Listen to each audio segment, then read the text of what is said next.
मैं हूं नितिन सुखीजा और आप देख रहे हैं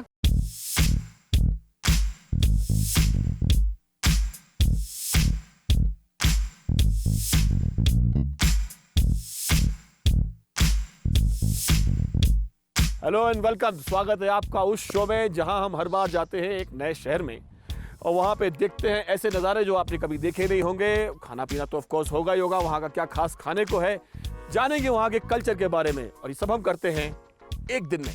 तो आज हम कहाँ आ गए हैं इन हसीन वादियों के बीच में।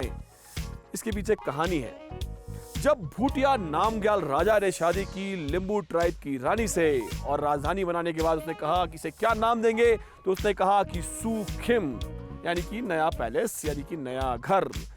आज हम आ गए हैं सूखिम यानी कि सिक्किम में और बिताएंगे एक दिन गैंगटॉक में।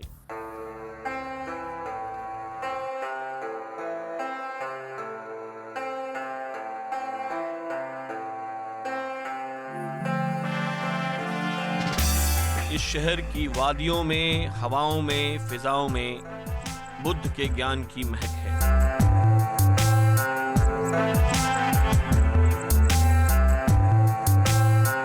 देश के सबसे साफ सुथरे शहरों में से एक गैंगटॉक आज देश के टूरिस्ट मैप पर एक अहम मुकाम रखता है।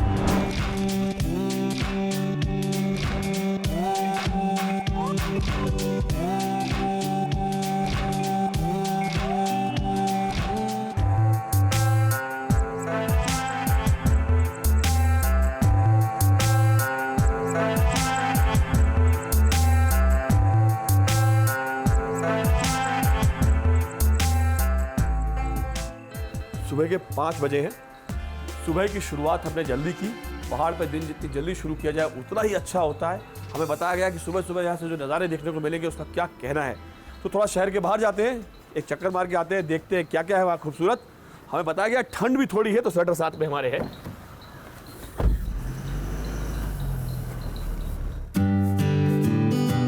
जैसे जैसे हम शहर से बाहर निकले, मौसम सुहाना होता गया और नज़ारे और भी सुंदर।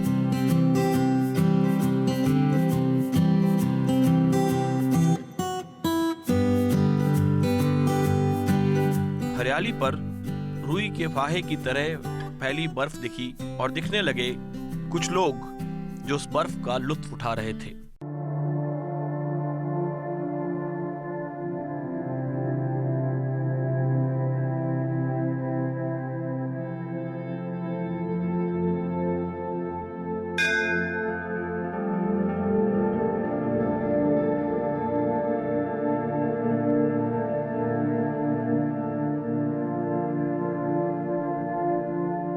सुबह के 7 बजे हैं, यहाँ पे हम पहुँच गए हैं। सुबह सुबह हल्का हल्का कोहरा है, बूंदें टपक रही हैं। ये जगह बाबा हरभजन सिंह का मंदिर है।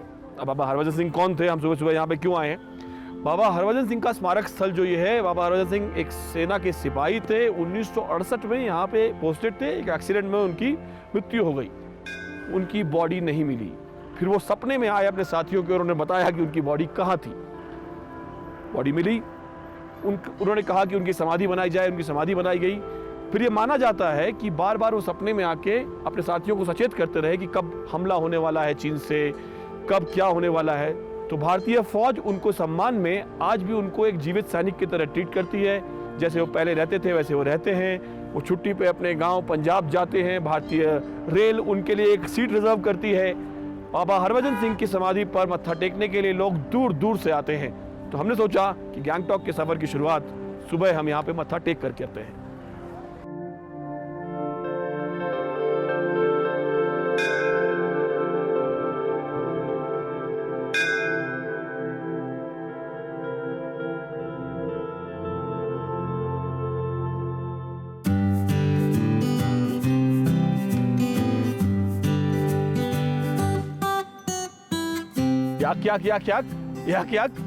याक।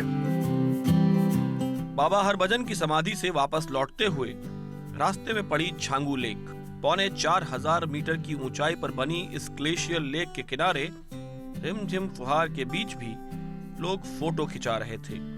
लेक के साथ नहीं, याक के साथ। जहां लोग याक की सवारी कर रहे थे, वहां मुझे थी शहर जाने की जल्दी, क्योंकि मुझे लगी थी जोरों की भूख।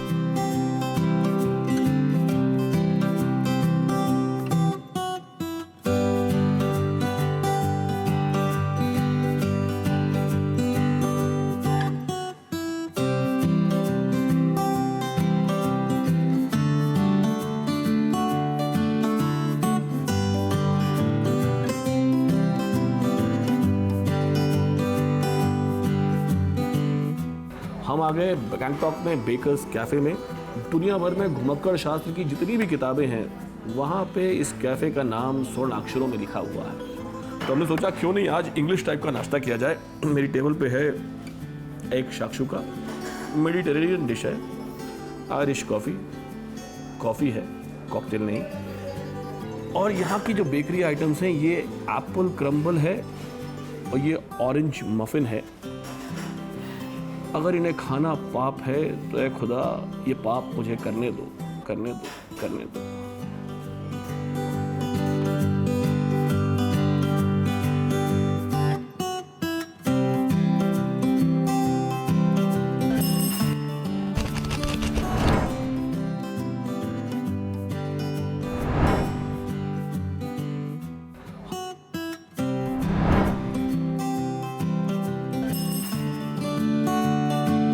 शानदार नाश्ते के बाद हम निकल पड़े शहर की सैर पर।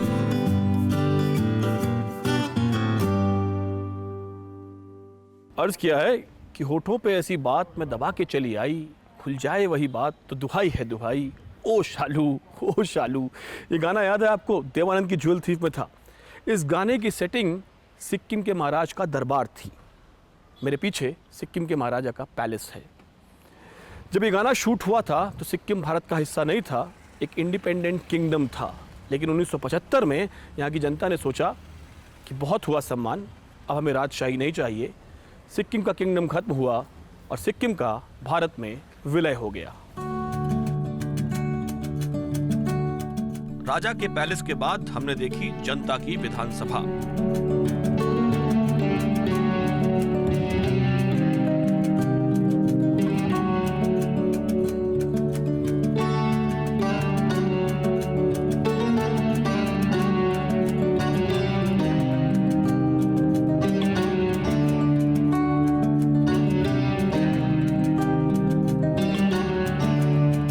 केबल कार में होके सवार नजारों के मजे लेते हुए हम पहुंच गए नामग्याल इंस्टीट्यूट ऑफ तिब्बतोलॉजी।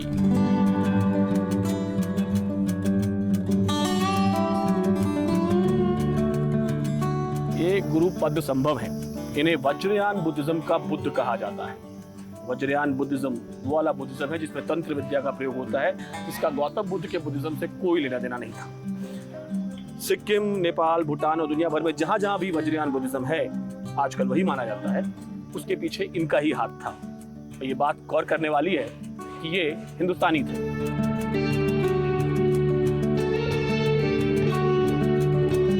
इंस्टीट्यूट से कुछ दूर ही है डोड्रुल चौटन। इस स्तूप को त्रुलशिक रिम्पोचे ने 1945 में बनवाया था।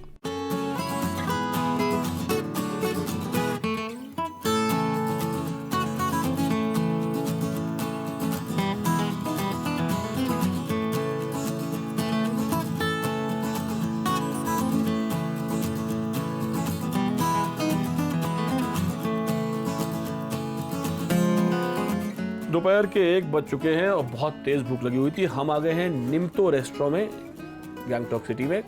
निम्तो का मतलब होता है निमंत्रण। तो निम्तो पे हम यहाँ खाना खाने आए हैं और मेरे सामने ये बहुत ज़्यादा खाना रखा हुआ है।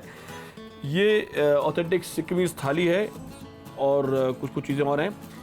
ये जो सबसे पहले उन्होंने मुझे कहा है कि खाना चाहिए, इसे बोलते हैं झोल मोमो। अब किसी भी नॉर्थ ईस्ट में आप पहाड़ी पे आए हैं, सिक्किम में आए हैं और मोमो नहीं खाएंगे, ऐसा कैसे हो सकता है? तो ये झोल मोमो की जो खास बात है वो ये है कि इसमें शेजवान पेपर डाली जाती है, जो यूनिक बनाती है इसको हमारे नॉर्थ इंडिया में जो मोमो मिलते हैं उसके मुकाबले में। ये जो थाली मुझे दी गई है, इसमें ये दाल है, इसे बोलते हैं पहली दाल। मुझे लगा कि कुछ पहली वहली हो गई, कोई सवाल पूछा जाएगा, तीतर के 2 आगे तीतर, तीतर के पीछे तीतर। पहलो इज़ येलो, पीला, तो इसलिए इसको बोलते हैं पहली दाल। ये दूसरी जो डिश है इसको बोलते हैं किनेमा, सिनेमा सुना होगा गुरु, किनेमा नहीं सुना था। किनेमा जो है सोया चंक्स हैं, पर ये सोया चंक्स को कूटने के बाद 1 हफ्ते तक कपड़े में बांध के लटका के रखा जाता है। उसके बाद इसको पकाया जाता है। तो कहा जाता है कि इसमें जो स्वाद आएगा, मैंने अभी लिया नहीं है, लेकिन कहा जाता है कि बहुत ही अच्छा स्वाद आएगा। ये जो तीसरी चीज़ है इसको बोलते हैं निम्को छुपरी। ये लोकल फर्न होती है, लोकल फर्न चीज़ के साथ बनाई जाती है। ये सिर्फ यहीं पे उगती है, नेपाल, भूटान, सिक्किम के एरिया में। ये जो चौथी चीज़ मेरी थाली में रखी है ये मशरूम की सब्ज़ी है। ये जो 5वीं चीज़ है इसको बोलते हैं गोरखा अचार। बेसिकली अगेन चीज़ और प्याज टमाटर का अचार है। अगर आप नॉनवेज के शौकीन हैं तो ये जो अलग सी बड़ी कटोरी में रखा है ये यहाँ का लोकल पोक खुट्टा बोलते हैं इसको। ये पोक की एक डिश है जो कि अगेन यहाँ के लोकल मसाले और हर्ब्स को यूज़ करके बनाई जाती है और करीब 1.5 घंटे तक इसको धीमी आंच पे पकाया जाता है। अब ये एक रोटी जो दिख रही है आपको, इसको बोलते हैं फाफड़ों की रोटी। फाफड़ों की रोटी का मतलब है कि कुट्टू की रोटी, जो कई लोग व्रत में खाते हैं, वो यहाँ पे स्टेपल डाइट में कुट्टू की रोटी खाई जाती है। मैं बोलने में थक गया हूँ, इतना सारा खाना खाया कैसे जाएगा, लेकिन भूख लगी है तो खाना शुरू किया जाए।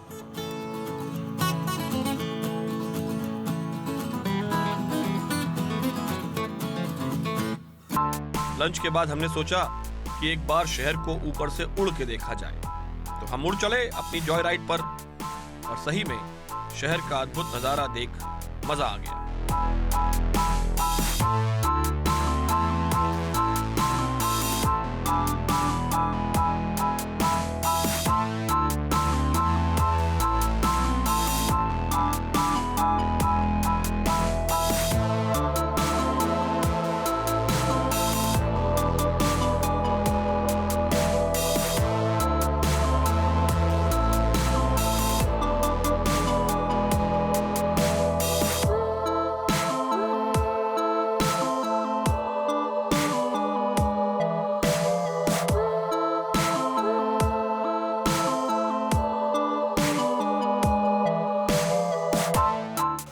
दोपहर के 3 बज चुके हैं और हम आ गए रांका मॉनेस्ट्री। यहाँ पे अभी बारिश होके चुकी है, चारों तरफ धुंध छाई हुई है, बाहर का मौसम है, बारिश आती जाती रहती है।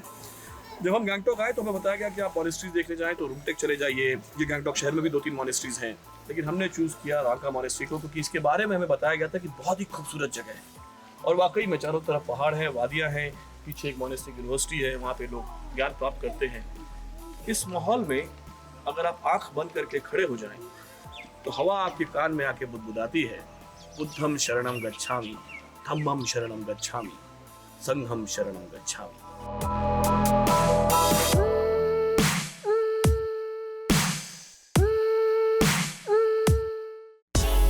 रांका मॉनेस्ट्री से लौटते हुए रास्ते में पड़ता है बन जाखरी झरना, तो हमने सोचा कि क्यों न चलते चलते यहाँ भी एक नजर मार ही ली जाए।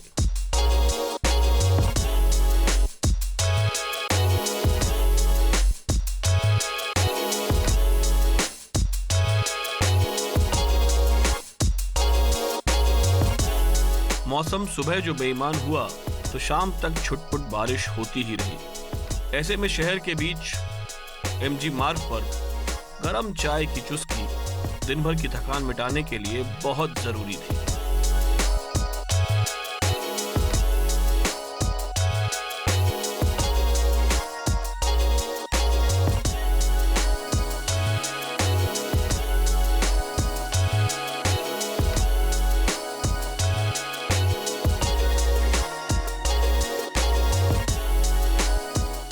शाम के 8 बज चुके हैं और हम आ गए हैं गैंगटॉक के डेंजोंग रिजेंसी के गाइको नाम के रेस्टोरेंट।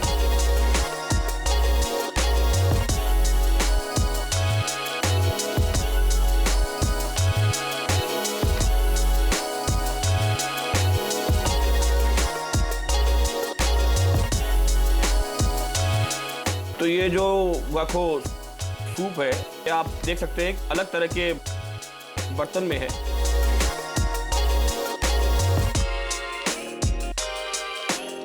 इसके अंदर बहुत सारी चीज़ें रखी हुई हैं।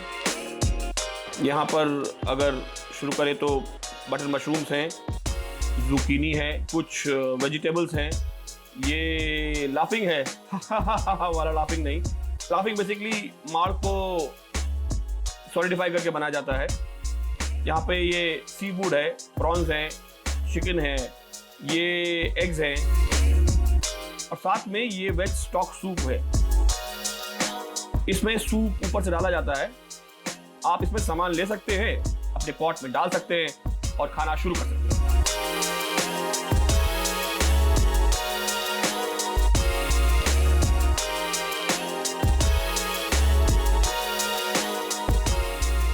ये आंखों वाकई में अद्भुत है, क्या कहने। ये स्टार्टर्स हैं, मुझे तो लगा था वही इतना कुछ खाने को था उसमें, वही स्टार्टर्स है।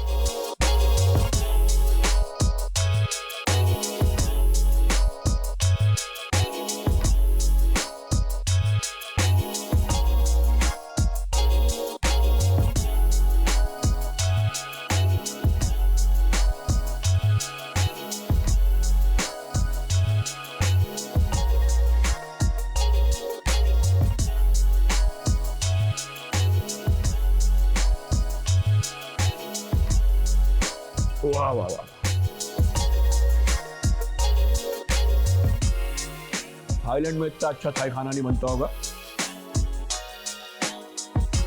जितना मुझे सिक्किम में खाने को मिल रहा है।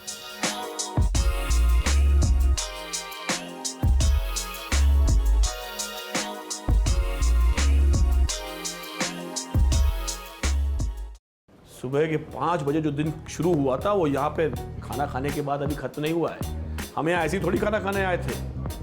जो इतना खूबसूरत रंगीन खाना हमने खाया उसके ठीक बगल में कुछ और रंगीनियाँ बाकी हैं। हाथ में हो रही है खुजली।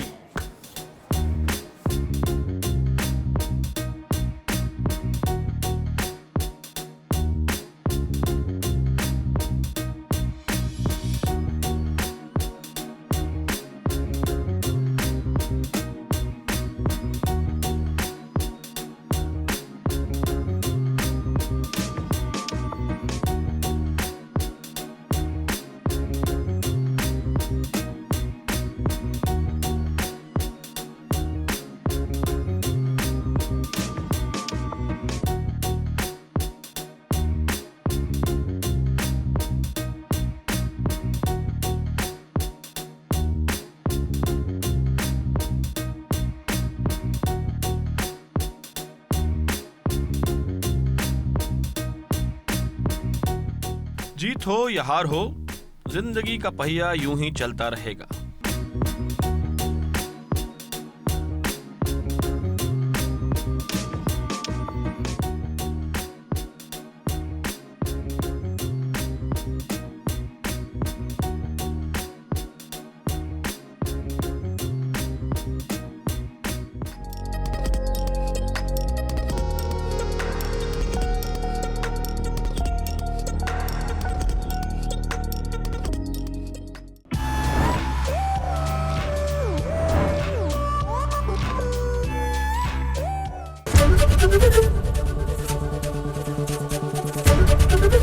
एबीपी न्यूज आपको रखे आगे।